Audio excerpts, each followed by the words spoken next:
Assalamualaikum warahmatullahi wabarakatuh. Terima kasih saya sampaikan kepada anak-anak yang sudah selesai mengerjakan soal. Saatnya kita membahas soal-soalnya, namun perlu saya sampaikan dulu bahwa hari ini kita masih membahas tentang materi cerpen. Kita membahas soal nomor 21 sampai 40 yang merupakan kelanjutan dari materi les minggu yang lalu. Perlu saya ingatkan dulu mengenai materi cerpen ya anak-anak. Cerpen sebagai karya sastra prosa itu memiliki unsur-unsur dalam atau unsur intrinsik yang membangunnya. Hal yang perlu diperhatikan adalah unsur-unsur tersebut membentuk kesatuan yang utuh. Dalam hal ini, satu unsur akan mempengaruhi unsur lainnya. Unsur intrinsik berupa tema, tokoh dan penokohan, alur, latar dan suasana, sudut pandang, dan amanat.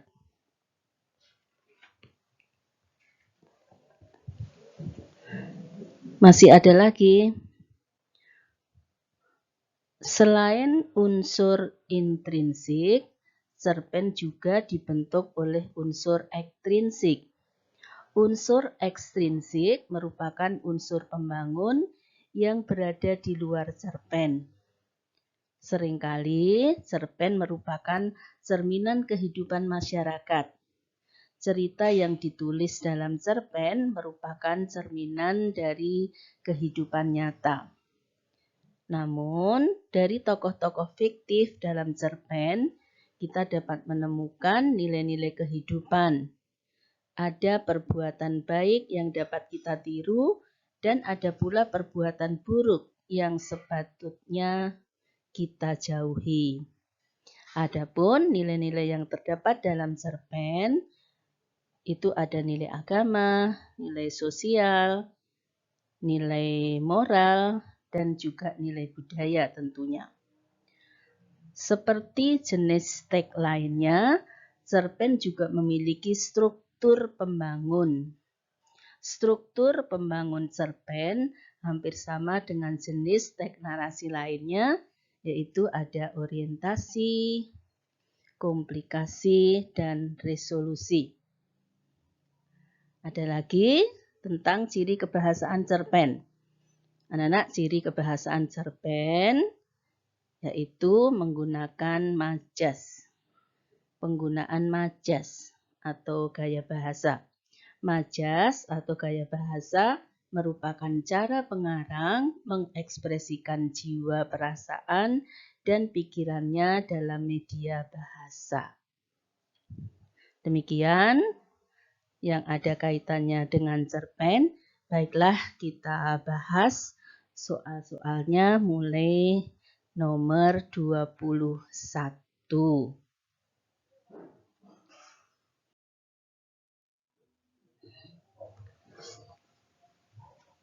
Nomor 21, perhatikan penggalan cerpen berikut. Mama tidak pilih kasih Darwin, kata Bu Herna. Mama membelikan abangmu semua itu karena dia sudah kuliah dan membutuhkan. Barang-barang itu untuk keperluan kuliahnya. Sedangkan kamu kan masih kelas 6 SD dan belum menggunakan tablet, hanya untuk bermain game. Anak-anak, pertanyaannya, tema penggalan cerpen tersebut, jawabannya B. Menggunakan barang sesuai kebutuhan. Jadi pembahasannya, tema penggalan cerpen tersebut adalah menggunakan barang sesuai keperluan.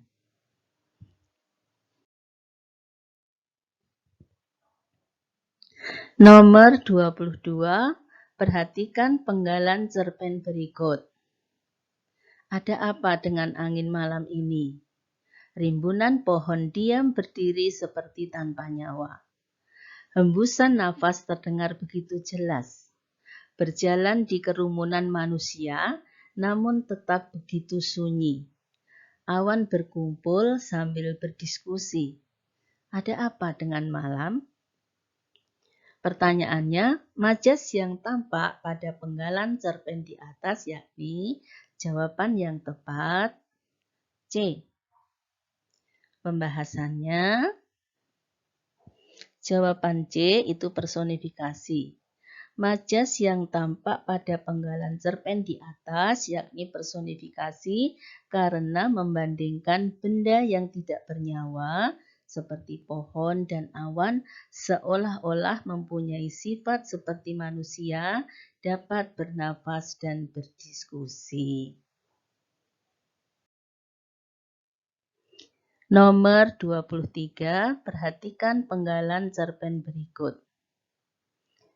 Dan kini, setelah memasuki masa remaja, perbedaan Rana dan Rani semakin mencolok saja. Rana yang berwajah cantik mempunyai hobi keluyuran dan olahraga otomotif. Sementara itu, Rani yang memiliki wajah biasa-biasa saja jatuh hati pada fashion. Keduanya berjalan beriringan. Masing-masing asyik berkutat dengan dunia yang mereka geluti. Kecuali Mami yang sering merasa gerah akan kepribadian Rana dibandingkan Rani. Pertanyaannya, penggalan cerpen di atas merupakan struktur bagian. Jawaban yang benar A. Orientasi. Pembahasannya, penggalan cerpen di atas merupakan struktur bagian orientasi karena berisi pengenalan tokoh. Nomor 24, perhatikan penggalan cerpen berikut. Ia merasa sangat bersalah telah marah kepada ibunya. Ia boleh tak dapat menghabiskan sate telur gulung miliknya karena terus saja dimintai oleh adiknya Cindy. Namun ia tak sadar, jangankan untuk menghabiskan, untuk menyicipi satu tusuk sate telur gulung saja ibunya tak bisa. Ia pun berlari menemui ibunya sembari mengeluarkan air mata. Clarissa berujar, "Bu, Clarissa minta maaf. Clarissa sudah melawan sama ibu. Clarissa salah, Bu. Padahal ibu sudah banyak mengalah untuk Clarissa." Sambil memeluk Clarissa, ibu pun berkata, Sudah. Sekarang anak ibu mandi yang bersih, sholat, beres-beres, lalu kita berangkat makan malam. Jangan lupa ajak adikmu, ayah sudah menunggu. Penggalan cerpen di atas merupakan struktur bagian. Jawaban yang benar C. Resolusi.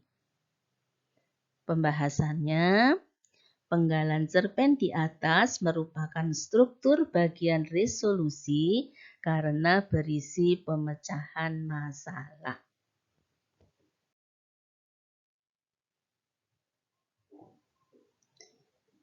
Kita lanjutkan soal nomor 25.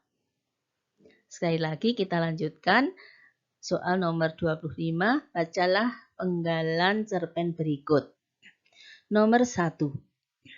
Seminggu kemudian, Naya mendatangi Dian di kelasnya saat sekolah usai. Kalimat nomor 2.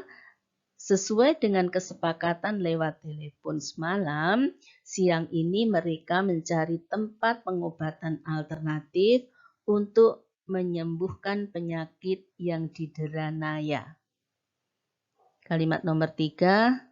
Oh iya, beberapa hari lalu Dian dapat secarik kertas berupa selebaran tentang pengobatan alternatif berbagai penyakit.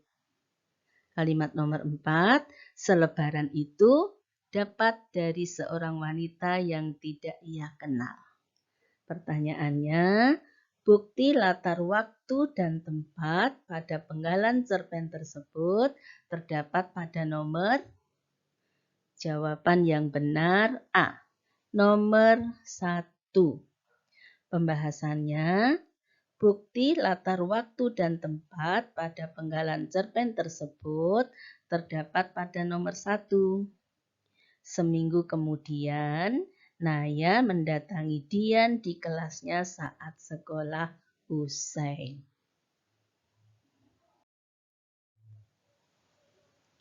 Nomor 26 dengan bacaan yang sama seperti nomor 25 tadi. Pertanyaannya nomor 26, konflik yang muncul dalam penggalan cerpen tersebut. Jawaban yang benar D.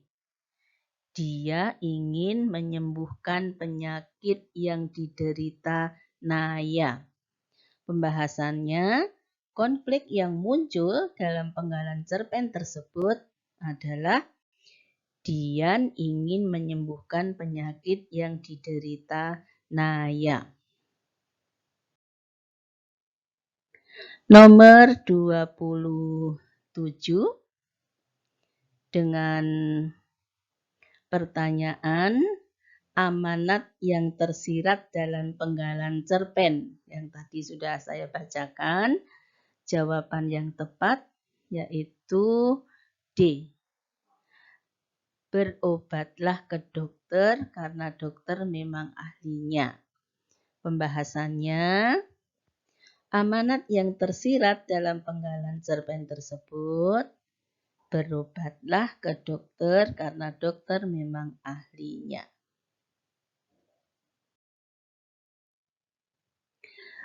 Nomor 28 kita akan melihat penggalan cerpen lagi dan saya bacakan ya anak-anak ya. Aku mulai tahu bahwa si lelaki renta adalah Manula yang sudah pikun. Ia tersesat setelah salah seorang anaknya menurunkannya di satu tikungan dan mobil yang anak durhaka itu bawa melesat begitu saja meninggalkan di tepi jalan. Karena tidak ada cara lain selain segera menghubungi polisi, untuk sementara tamu pertamaku ini ku persilahkan tidur di kamar kosong di bagian depan rumah dekat ruang tamu sehingga dia bisa tidur sambil menunggu polisi datang menjemputnya. Tidak ada cara lain selain menghubungi pihak berwajib untuk memberinya bantuan. Lelaki renta itu berterima kasih padaku beberapa kali sampai tidak peduli dengan roti yang kusajikan untuknya. Pertanyaannya, latar tempat pada penggalan cerpen tersebut? Jawabannya C. Di rumah. Kita lihat pembahasannya. Latar tempat pada penggalan cerpen tersebut adalah di rumah. Hal itu ditunjukkan pada kalimat untuk sementara tamu pertamaku ini kupersilahkan tidur di kamar kosong di bagian depan rumah dekat ruang tamu.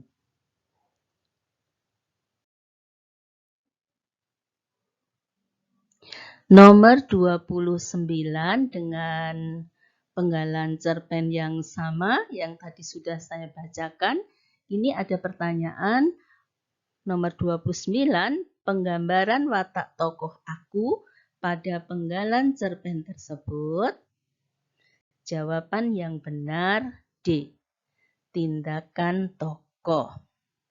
Pembahasannya, penggambaran watak tokoh aku pada penggalan cerpen tersebut melalui tindakan tokoh.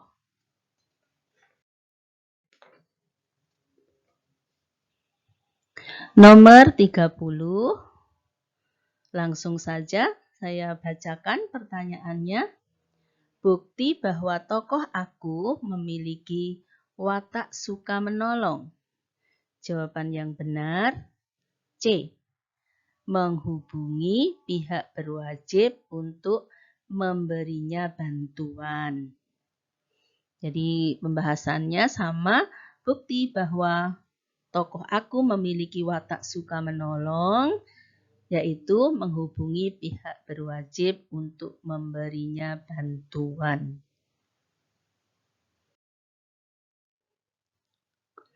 Lanjut, nomor 31, amanat pada penggalan cerpen tersebut. Jawaban yang benar D. Bantulah orang yang ditimpa musibah. Jadi pembahasannya, amanat atau pesan yang terdapat pada penggalan cerpen tersebut adalah bantulah orang yang ditimpa musibah.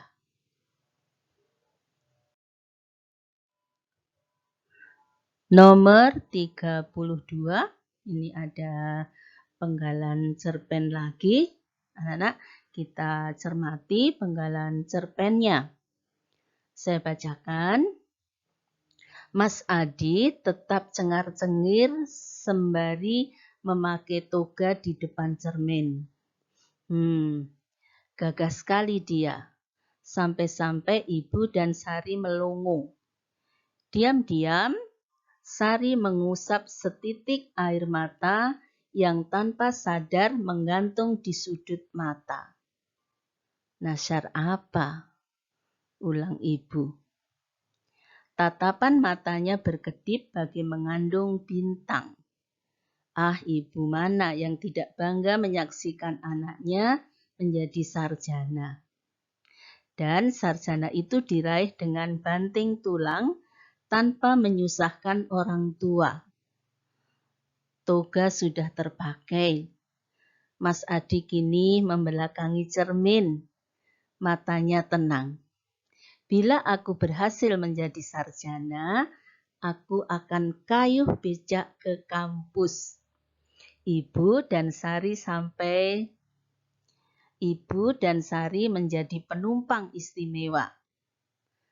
Sesaat lama Ibu dan Sari terpana, lalu akhirnya menggandeng lengan Mas Adi kiri kanan.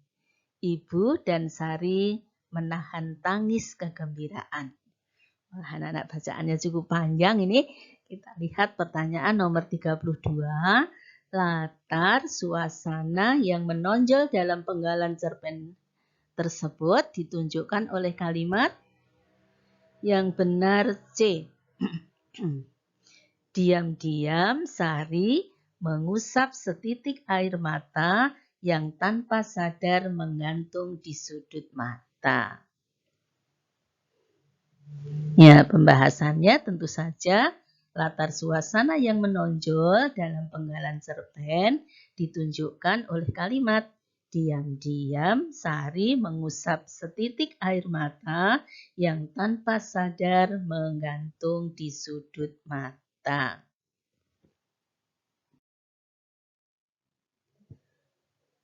Nomor 33 dengan penggalan cerpen yang sama, pertanyaannya, bukti tekstual bahwa latar cerpen tersebut berlangsung di rumah, yaitu jawaban yang benar B.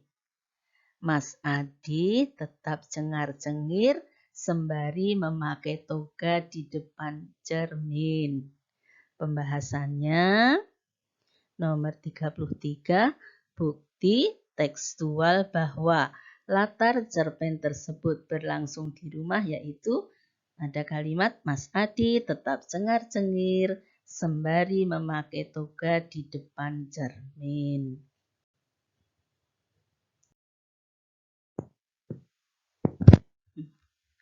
Baiklah, anak-anak, sekarang kita lanjutkan soal nomor 34, 35, dan 36 itu pertanyaan-pertanyaan diambil dari satu penggalan cerpen.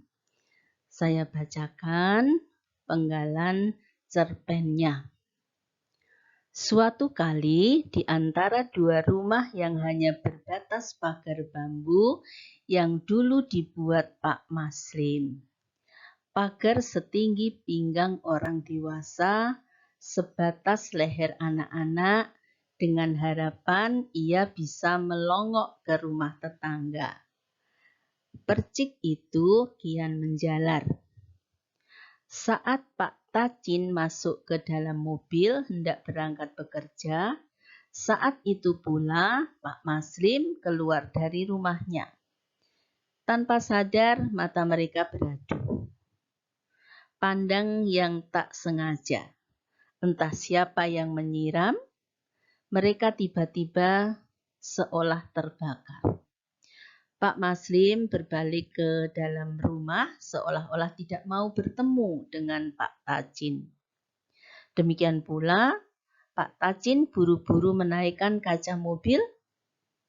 Pintu rumah Pak Maslim ditutup dengan hempasan yang keras.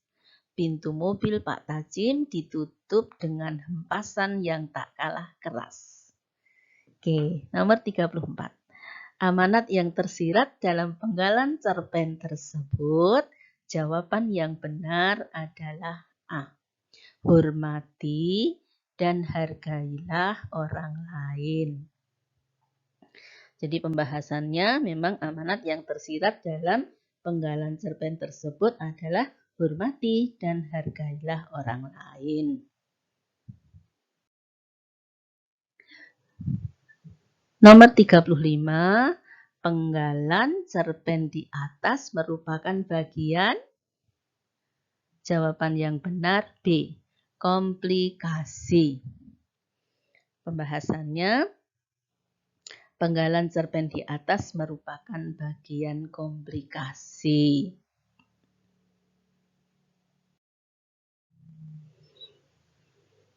Sedangkan nomor 36, konflik yang terdapat pada penggalan cerpen tersebut, jawaban yang benar A. Kekesalan kepada tetangga. Ya, pembahasannya sama, anak-anak. Memang konflik yang terdapat pada penggalan cerpen tersebut adalah kekesalan kepada tetangga. Anak-anak, kita lanjutkan membahas soal nomor 37, 38, 39, sampai 40. Pertanyaan-pertanyaan diambil dari penggalan cerpen yang sama. Penggalan cerpennya sebagai berikut. Hari sudah mulai malam, kudengar derap langkah-langkah kaki bergegas waktu. Aku sudah mau balik untuk merebahkan tubuh. Sementara itu, ada juga yang bermula menanam mimpi-mimpi. Dari seberang jalan nampak Bayu dan Bumi. Maaf anak-anak, tidak apa-apa. Saya ulangi. Banyu dan Bumi menuju ke kediaman kami yang remang-remang oleh hiasan lampu jalan. Kedua bocah yang kupanggil adik ini seperti ketakutan. Wajahnya memerah, matanya elang yang siap menikam mangsa, jantungnya bersuara tanpa jeda, nelungsep di pinggiran ketiak ibu. Banyu, Bumi, ada apa? Apa kalian dikejar-kejar segerombolan serigala? Tanya ibu sambil memposisikan tubuhnya setengah duduk, setengah tiduran, bersandar pada tembok kediaman kami. Tidak, Bu. Kami menemukan dompet sewaktu mandi di MCK samping Masjid Gede. Dan ini, Bu, kalimat Banyu mengalir tak lancar bagai kali hitam penuh limbah yang tersumbat. Wah, agak panjang ya anak-anak ya penggalan cerpennya. Tidak apa. Sekarang kita lihat pertanyaan nomor 37. Kalimat dengan majas simile terdapat pada paragraf ke-4. Jawaban yang benar adalah D. Pembahasannya, kalimat dengan majas simile terdapat pada paragraf ke-4 pada kalimat banyu mengalir tak lancar bagai kali hitam penuh limbah yang tersumbat. Nah, ini ciri-ciri majas simile menggunakan kata bagai.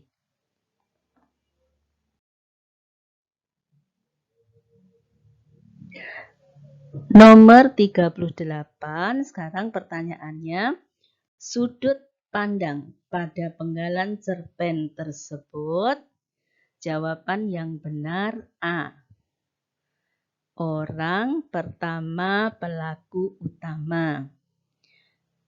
Pembahasannya, sudut pandang pada penggalan cerpen di atas adalah orang pertama pelaku utama karena menggunakan kata aku dan bertindak sebagai tokoh utama.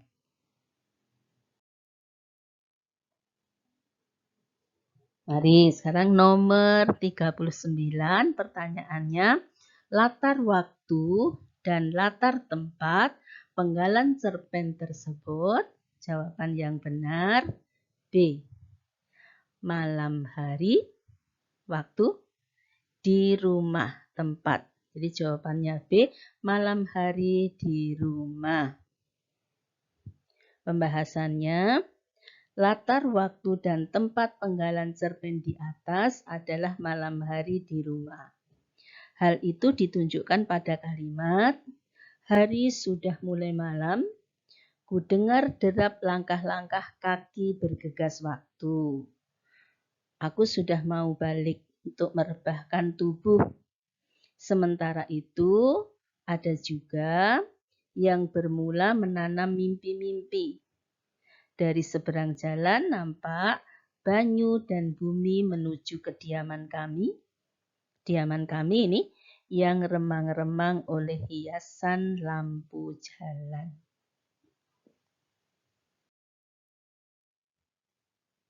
Terakhir, anak-anak. Pertanyaannya nomor 40. Tokoh utama dalam penggalan cerpen tersebut. Jawaban yang benar. A. Aku. Pembahasannya sama. Tokoh utama dalam penggalan cerpen di atas adalah aku. Selesai sudah pembahasan les pada pertemuan hari ini.